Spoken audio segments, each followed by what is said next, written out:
원리가 없어졌어요. 자, 저도 제가 사춘기 때, 제가 대학교 때도 부모님하고 시대 차이가 있었어요. 세대 차이가. 근데 그때는요, 어떤 도덕적인 가치, 이념, 이런 거에서 흔들림이 없었거든요. 지금은요, 그러니까 시대마다 부모와 자녀 사이가 같을 수는 없어요. 제너레이션에. 근데 달라도 지금 시대는 그런 어떤 원리 자체가 없어져 버린 시대가 되는 거예요. 우리 시대는 아버지하고 좀 갭이 있는 정도였어요. 그러나 보편적 가치는 변하지 않았었어요. 지금은 이제까지 설명드린 어떤 원칙, 원리, 도덕성의 보편성 이런 것들이 다 없어졌어요. 이게 시대의 교육의 위기입니다. 이게 왜 그러냐? 왜 순응하느냐? 다양한 사상과 세계관의 혼돈의 거미줄에 매여 있어요. 조금 더 자세히 보면 무슨 말인지 알 거예요. 이 유명한 프란시스 베이컨 다 들어보셨죠? 네 4대 우상 한번 들어보셨을 거예요. 많이 유명한 얘기니까. 제가 지금 요 말을 시작하면서 이거를 말하는 거예요. 혼돈의 거미줄. 그러니까 사상과 세계관이라는 거미줄에 우리가 다 매여 있다는 거예요. 여기 얽매여 있다라는 얘기예요. 매여 있다는 거예요. 그러면 이분이 말하는 종족의 우상이라는 게 있어요. 모든 것을 인간 중심으로 해석하는 편견이에요. 자연성을 그대로 보지 않고 항상 인간과 관련돼서 해석해요. 이 만화 영화 같은 경우에 다 인격화시켜서 사물 같은 걸 만들잖아. 그러니까 우리가 동물나 이런 것부터 다 우리 인간 중심적으로 보잖아. 네? 그런 데서 쉽게 말하면 인간 중심의 편견을 갖고 있다는 거예요. 사물이나 이런 것들이. 그 다음에 동굴의 우상. 말 그대로 동굴이에요. 내 세계, 나의 성격, 나의 환경에 사는 편견이 있는 거예요.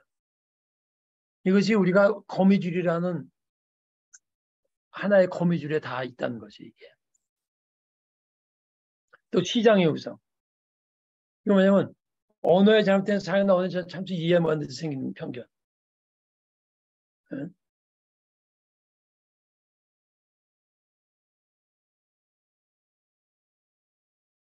왜 마켓플레이스라면 이런 것들이 다 오늘날 말하는 문화, 많은 사람들, 유행어. 그러니까 사상의 유행이에요. 사상의 유행. 근데 사상의 유행이 올 때 그것의 참 뜻을 모르고 왜 분별력이 없으니까. 그러니까 동성애 그러면 어린애들은 뭐도 모르고 그냥 학교에서 가르치면 옳은 거로 그냥 가는 거예요. 극장의 우상. 그러니까 잘못된 원칙이나 학설 전쟁 권위 유행 등을 비슷한 얘기예요. 아무런 비판 없이 맹목적으로 수용하는 거예요. 왜 비판을 안 할까요? 비판을 안 하는 이유가 뭐죠? 비판을 못 하는 거예요. 비판의 능력이 없는 거예요. 왜 비판의 능력이 없죠? 분별력이 없는 거예요. 왜 분별력이 없죠?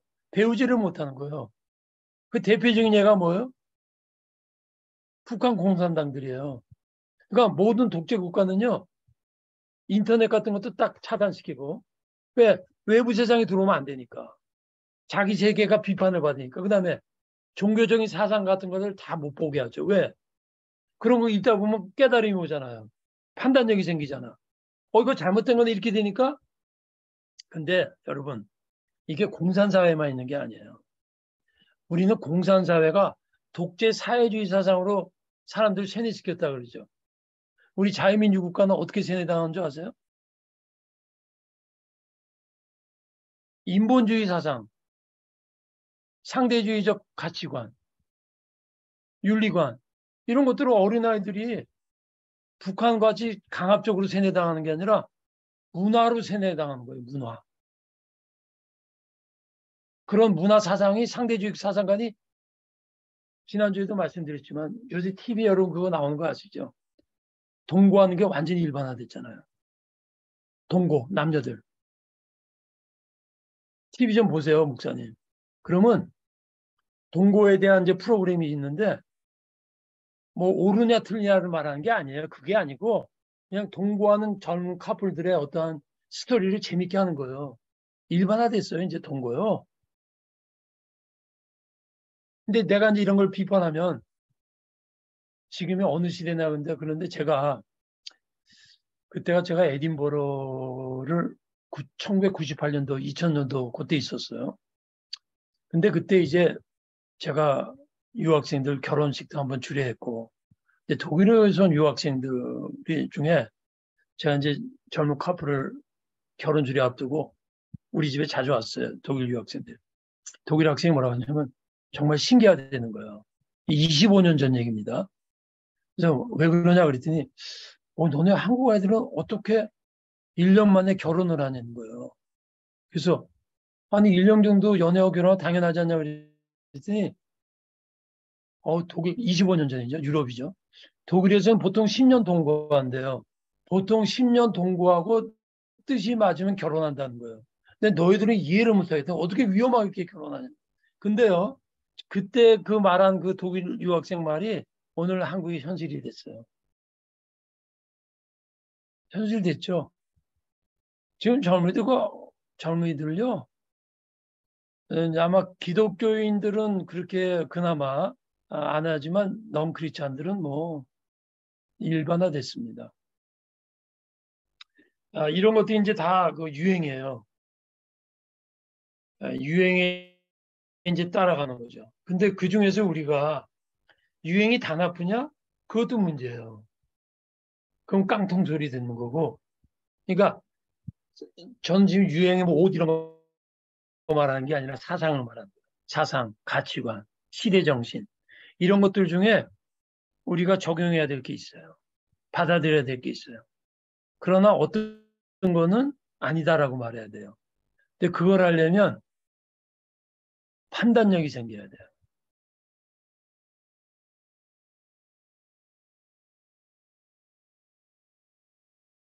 이거는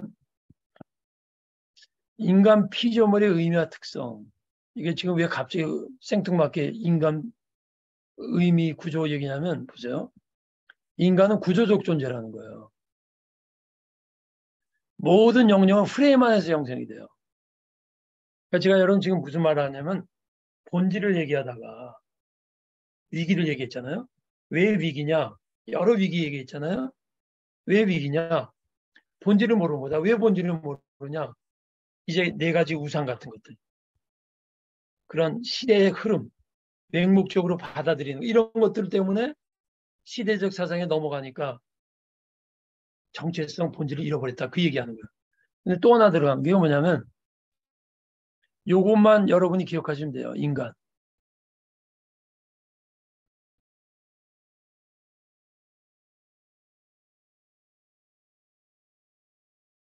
구조적 존재의 의미. 인간의 모든 영역은 프레임 안에서 결정돼요.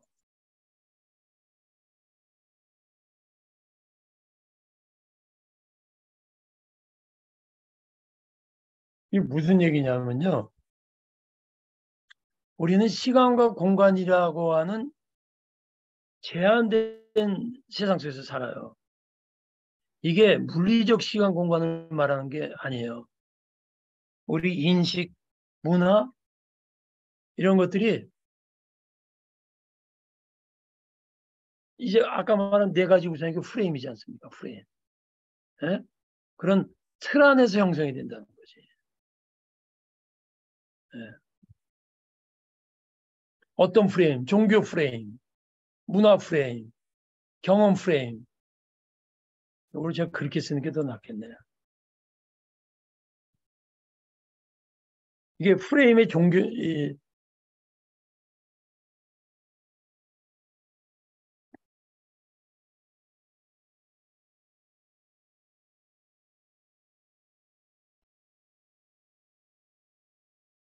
마르틴 루터가 종교교육을 왜 했습니까? 예수님이 바리새인들, 서기관들 비판했죠. 그들의 종교 프레임이 예수님을 못 받아들인 거예요. 그들은 율법을 절대로 잘 믿고 있다 생각했는데 그들이 율법의 그 어떠한 본질을 모르면 율법의 껍데기의 프레임 안에서 갇혀 있는 거예요. 그러니까 예수님이 그걸 깨고 나온 거예요.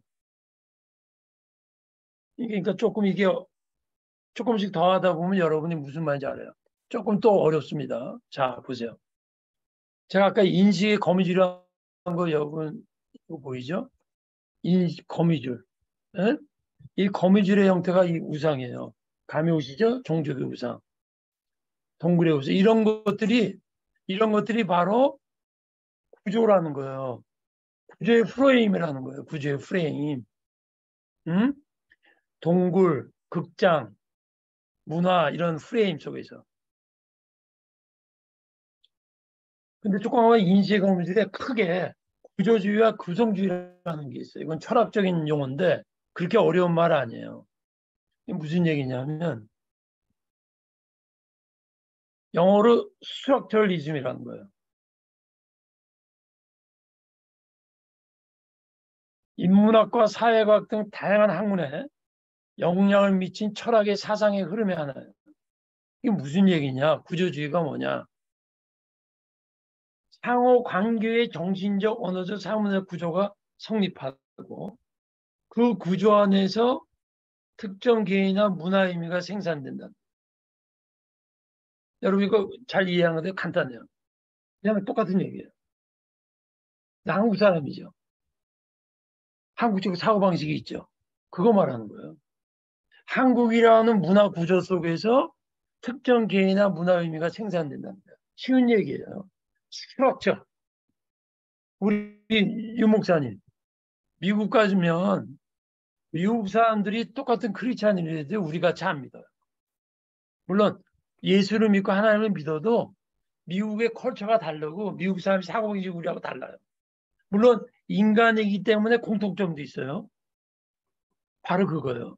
우리가 시간이라는 공간 안의 구조 속에 있기 때문에 그 구조 안에서 보편적인 본질과 진리를 찾고 그렇지 않은 거는 틀에서 벗어버려야 돼. 마치 한국 사람과 미국 사람이 어떻게 만날 수 있느냐. 인간이라는 거, 사랑이라는 거, 양심이라는 거, 정의라는 거, 질서라는 거. 이런 것에는 보편적인 게 있잖아요. 보편적인 거. 그러나 어른한테 인사는 안 해, 미국 사람들. 음식도 달라. 또 가치관이 좀 달라. 그런 거 뭐냐? 쉽게 말해서 그게 상대적인 거라. 그게 바로 쉽게 말하면 스트럭처리즘이라는 거예요. 이게 무슨 말이냐면 오늘날 인문학, 사회과학 이런 것들이 이런 스트럭처에서 해석하다 보니까 그러다 보니까 보세요. 학문의 좌파로 가면 상대주의가 돼버리는 거예요. 아, 다 구조 안에서 형성됐기 때문에 이거 다 상대적인 거 이렇게 된 거 쫙. 이건 좌로 가는 거야. 우는 뭐냐면 아니야 달라도 거기 본질이 있어. 그 우예요. 근데 우리는 그 두 가지를 다 봐야 돼요. 거기서 분별력이 오는 거예요. 그래서 제가 처음 강의 시작할 때 로마서 12장 2절 한 거예요. 너희는 이 시대를 본받지 말고 하나님의 선하시고 온전히 무엇인지 분별하도록 하라.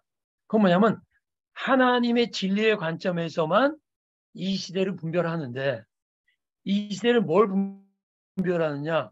이 문화라고 하는 역사라는 구조 속에서 시대의 정신과 가치관들이 생성되는데 그 안에서 시대에서 없어질 유행으로 끝나는 것과 비본질적인 것과 거짓된 것과 잘못된 것이 어떤 것이며 어떤 것이 본질이며 어떤 것이 보편적인 것을 구별해야 된다는 거예요.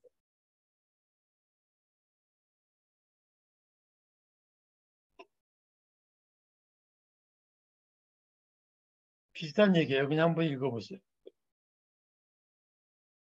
표면적 의미 안에서 그런 의미를 미리 규정하는 숨어있는 구조적 법칙을 파고들어가는 것에 중점을 둔. 무슨 말이냐면 표면적인 거 말고 거기서 숨어있는 구조적인 것을 그걸 구조적인 걸 뽑아내야 된다. 예를 들면 이제 드라마 같은 데 보면 이런 드라마라든가 어떤 영화를 보면 이 조폭들은 단순하잖아요. 그냥 가서 때려부시고 그냥. 근데 조폭 중에서 이제 마피아라든가 아니면 정부 정부 차원에서 CIA 같은 사람들이 이제 악을 할 때는 굉장히 아주 숨어서 하거든요. 근데 그런 구조 속에 있는 악을 파들어가는 게 이제 구조주의가 말하는 거죠. 이런 거요. 우리 일상적인 언어 사용은 대체로 그것이 겉으로 드러난 의미와 다른 어떤 것을 의미하는 변화된 체계를 가지고 있다는 거예요. 그러니까 우리가 일상적으로 사용 언어 안에는 그런 언어가 발생할 수 있는 어떤 구조적인 데서 그런 게 나온다는 거지. 어려운 얘기가 아니에요.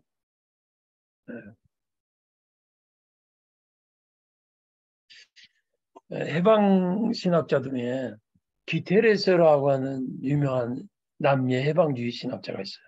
그 사람의 유명한 말이 뭐냐면 크리스찬이 세상을 바꾸지 못한 이유가 이 세상은 evil structure라고 그랬어요. evil structure. 그게 뭐냐면 악이 구조적으로 되어 있다는 거야. 구조적으로 악이 되어 있기 때문에 그 구조를 깨지 못하면 악을 못 없앤다는 거죠. 근데 그 evil structure, evil이 structure 조직화되어 있는 거죠. 조직화. 그리고 잠재되어 있는 거죠. 근데 그런 악과 그런 그 구조가 그것에 따른 형태가 문화예요. 문화. 그래서 뭐든지 문화의 형식을 갖추면요 못 바꿔요. 그러니까 우리가 제가 이제까지 말한 어떤 본질을 알려면요 그런 문화 구조를 알아야 돼요. 그럼 한국 문화가 왜 이렇습니까? 샤머니즘과 유불선이라는 종교적인 아주 오래된 그런 구조 속에서 한국의 문화가 형성이 됐어요.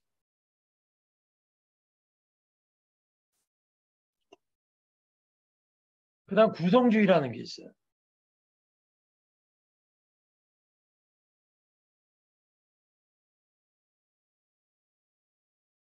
이게 뭐냐면 사고나 인식이 아니라 인식이 구체적 맥락 속에서 발생한 것을 이해하는 거예요. 자, 이게 이런 겁니다. 우리 윤 목사님이나 저나 똑같은 한국 사람이에요. 그 똑같은 문화 구조 속에서 살았다고 볼 수 있어요. 그런데 윤 목사님과 저가 똑같은 구조 속에서 살았는데 어떤 사물을 판단할 때 또 달라. 그게 구성주의예요. 그러니까 구조주의가 문화적이라면 구성주의는 개인적인 거예요.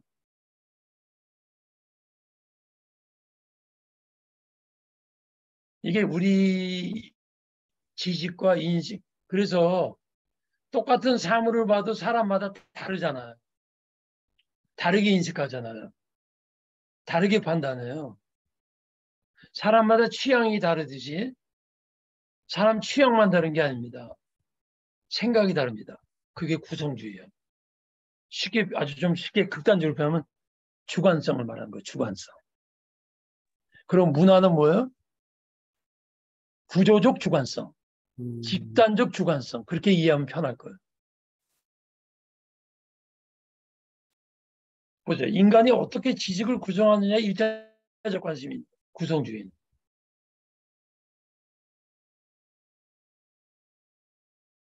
그러니까 지식을 구성하는 것은 어떤 사건을 해석하는 데 사용하는 인간의 이것을 제가 이렇게 할게요. 여기서 인간이란 좀 적으니까 개인의 사정 경험, 정신구조, 심령의 기회에서 가능한 것을 이해하는 거예요. 쉽게 이해가 되죠? 그러니까 나의 경험이 있잖아요.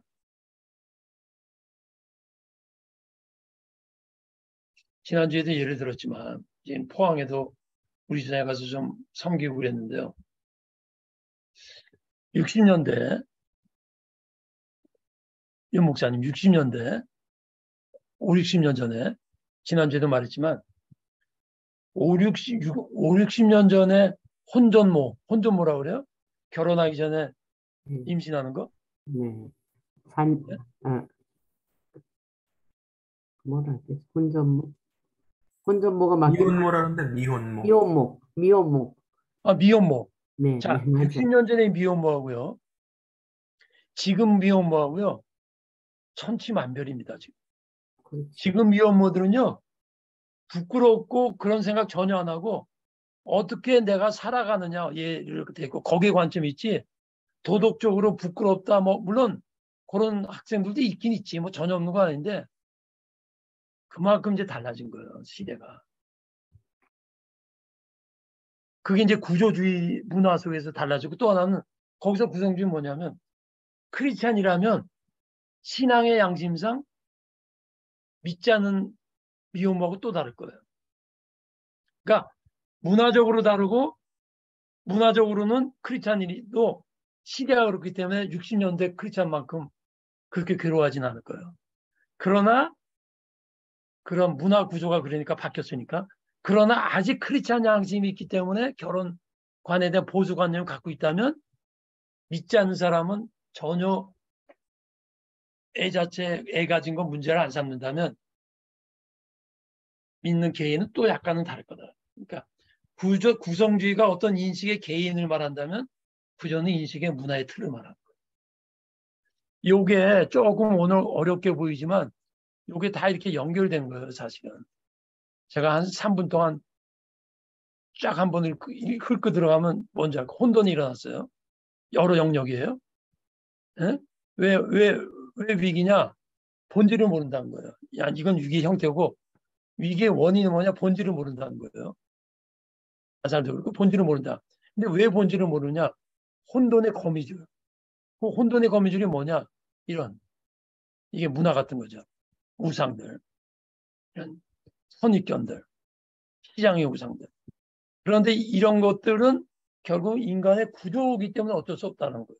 프레임이라는 거지. 근데 프레임을 대표되는 두 가지가 있다는 거예요. 구조주의가 문화라면 구성주의는 개인이다. 이해가 되십니까? 이런 것들이 우리가 정체성, 본질, 시대사상, 흐름들을 그냥 거기 휩쓸려가면서도 당연히 생기고 거기서 판단력이 없는 이들이 다 이런 데서 있다라는 이런 데서 일어난다는 거죠.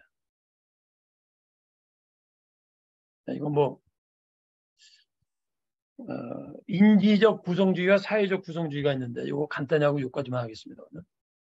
구성주의가 먼저 알았죠? 개인적인 판단, 개인적인 경험, 배경에 의해서 다르게 인식하는 걸 말하는 거예요. 인지적 구성주의는 뭐냐?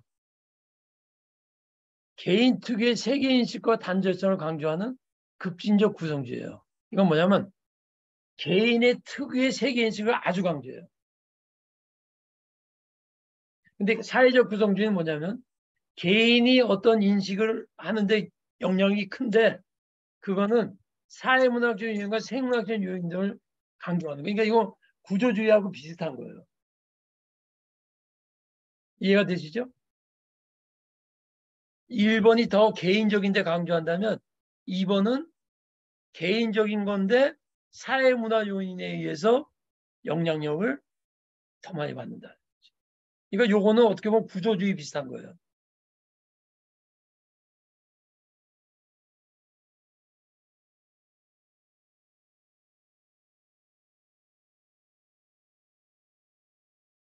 요게 이제 쉽게 말하면 이 선입견, 선험적 경험을 말하는 이게 철학적으로 뭐라 하냐면 선험적 경험.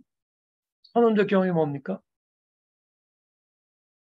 이전에 갖고 있는 경험이라고. 먼저 경험한 것 같아. 예, 이전의 경험. 예. 그러니까 피교육자들이 교육을 받을 때 학습 이전의 개념을 토대로 학습이 진행되는 거예요. 그러니까 제가 지금 강의할 때 우리 목사님 듣는 분들은 어떤 경우는 제 강의가 조금 좀 뭐랄까 이게 잘 안 맞을 수도 이런 것들이 다 이미 저 같은 교육의 방식을 안 받았거나 아니면 이런 접근을 안 해본 거예요.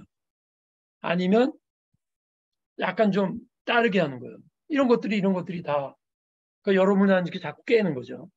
깨고 새로운 걸 주고 예. 유명한 피아제제 유명한 교육학자 아닙니까? 근데 이 사람은 또 이걸 중요해. 인간의 경우가 지식의 변화는 뇌의 구조하고 연관된다는 거예요. 뇌의 구조. 이게 단순히 IQ가 좋고 나쁘를 말하는 게 아니에요. 뇌의 인지 구조가 있다는 거예요.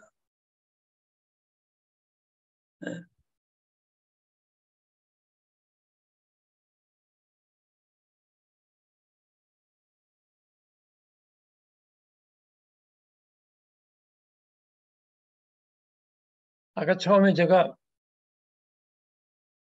구조주의 말했죠. 처음에. 그러니까 사회의 구성지가 소셜 컨스트럭터리즘이잖아요. 컨스트럭터리즘. 네. 그래서 사회 구성주의는 뭐냐면 네. 이거예요. 사회 현실 실제가 어떤 방식으로 사회 구성원들에 의해 이해되고 만들어지며 발전적 연구를 하는 거예요. 사회 현실. 그러니까 사회 구성원들, 그러니까 문화 구조하고 약간 다른 거는 문화 구조는 어떤 문화라고 하는 좀 더 약간 추상적인 틀을 말한다면 사회 구성주의는 사회 구성원, 문화의 사람들, 여기 관점이 있어요. 사회 구성원들. 그러니까 구조주의는 문화라고 하는 틀을 이렇게 어떤 좀 말을 하자면 사회 구성주의는 그 문화 안에 있는 구성원들에 의해서 만들어지고 발전된다는 거죠. 그러니까 예를 들면 이런 거예요. 한국 문화 그럼 뭐죠? 유교 문화, 샤머니즘 문화 이런 거란 말이에요. 근데 한국 사회 구성원들은 뭐죠? 유교 문화, 샤머니즘 영향을 받았지만 또 완전히 샤머니즘 유교만은 아닌 거예요. 그러니까 구조주의가 어떤 문화라고 하는 조금 더 추상적이고 좀 단편적인 개념적이라면 사회 구성주의 그 안에 있는 사람들이기 때문에 구조주의 안에서 조금 다른 거예요. 예를 들면 목사님 하나 다 유교 문화, 샤머니즘 문화 안에 있지만 우리는 이 시대의 구성원으로서 그 영향을 받았지만 또 다른 기독교인으로서 또 믿지 않는 사람은 또 다르거든요. 그러니까 이런 거예요. 우리 한국 사람은 큰 의미에서 유교 샤머니즘 구조 속에서 우리의 인식의 영향을 받았지만 그 안에 우리 기독교인들, 믿지 않는 사람들, 불교인의 사회 구성원들에 의해서 현재에 있는 내려오는 전통 문화가 또 바뀌어지고 있는 거죠. 그것이 가장 이 사회 구성원에서 가장 혁신적으로 일어나는 게 뭐예요? 그게 말 그대로 오늘 현대 과학, 교육. 그게 무슨 말이냐면 유교 문화, 샤머니즘 문화에 있지만 서구의 과학 기술에 도전을 받아서 한국은 60년대, 아니 60년대라 저 구한말, 그 일제시대 이후부터 1940년대 해방 이후부터 산업화가 확 일어나잖아요. 그게 사회 구성원에 의해서 확 만들어진 거지. 그러나 스틸 유교 문화는 있는 거죠.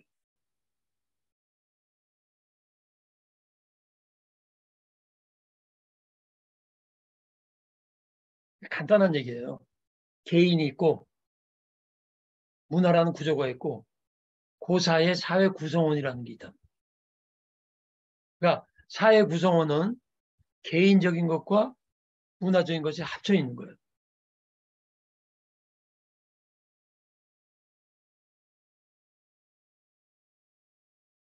아, 이제 여기서 해방이 돼야 되는 거예요. 이건 다음 주에 하겠습니다.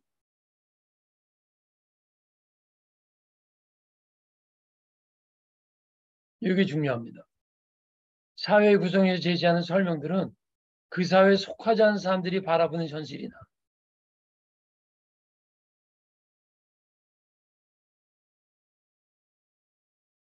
실제를 반영할 수도 있으며 그 사회에서 단순하게 잘못 만드는 가짜 설명일 수도 있다. 이게 무슨 말이냐면 쉽게 얘기할게요.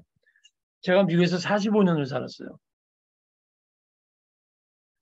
제가 74년도에 미국 가갖고 한국에 2015년에 왔거든요. 그러니까 몇 년 살았나요? 한 40, 아니야. 50년 살다 왔네요. 그러니까 오해하고 듣지 마십시오. 제가 이렇게 멀쩡하게 한국말도 잘하고 한국 사람이죠. 제가 한국 사회에 탁 들어오니까는 완전히 달라요. 저는 모든 교육을 외국에서 받았고, 그러나 또 동시에 완전 외국 사람 아니야. 왜냐면 미국에서 오래 살아서 미국에 있는 한인교회 중심으로 살았어. 한국 사람 공동체에서 또 살았어. 그래서 학교는 또 미국 갔어. 그러니까 1.5세지. 그러니까 1.5세가 보니까 이거예요. 한국이라고 하는 사회 구성원들이 한국 사회에 속하지 않은 사람들이 바라본, 나 같은 사람이 바라본 실제를 반영하지 않을 수도 있고, 이게 무슨 말이냐면 자기 자신들을 모르는 거예요. 근데 완전 미국 사람은 또 한국 사람을 잘 몰라요. 나는 한국 사람에서 미국에 살았기 때문에 한국 사람이 그게 보여요. 아, 이런 거구나. 이런 거요. 한국 사람이 한국 사회에서 제시하는 설명들이 가짜 설명일 수 있다는 거예요. 근데 가짜는 말은 조금 과격하다면 어떻게 표현할까? 가짜는 아니지만 부분적.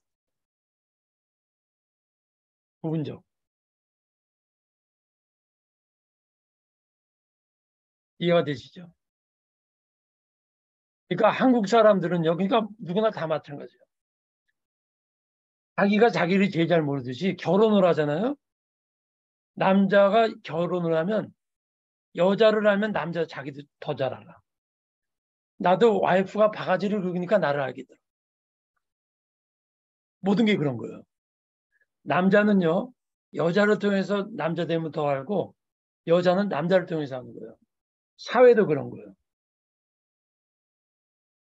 그러니까 이게 우리가 그것의 가장 극단적인 예가 히틀러의 그 나치즘, 우월주의. 그걸 뭐라 그러냐면 이 병적 집단병, 병적 이혼론이라고 그래요. 자기 민족과 다른 민족을 이분화시켜가지고 인종적으로 악한 민족으로 만들어버리는 거예요. 네, 이런 것들이에요.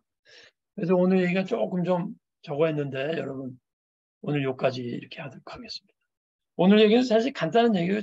띠임은 어떤 본질을 알아야 되는데 본질을 모르는 이유가 개인적인 것, 문화적인 것, 사회 구성적인 것, 또 아까 처음 말한 4개의 우상. 그러니까 우리는 종교도 그렇고 나도 그렇고 항상 개혁해야 돼요. 저는 요새 공부를 많이 해요. 개인적으로. 뭐 강의 준비한 공부가 아니고. 그러면서 이게 나이 들어서 공부를 하니까 좋은 게요. 이전에 안 들어온 게 눈에 쑥쑥 들어와요. 그러면서 야, 내가 참 모르는 게 많다. 그리고 새롭게 보게 돼요. 그리고 야, 내가 옛날에 목회했으면 이렇게 목회 안 했을 텐데 그렇게. 그러니까 사람이 60이 되면 철이 든다고 진짜 인생은 60부터인 것 같아요. 제가 보기에. 그 어른들 말이 맞는 것 같아요. 예, 여기까지 하겠습니다.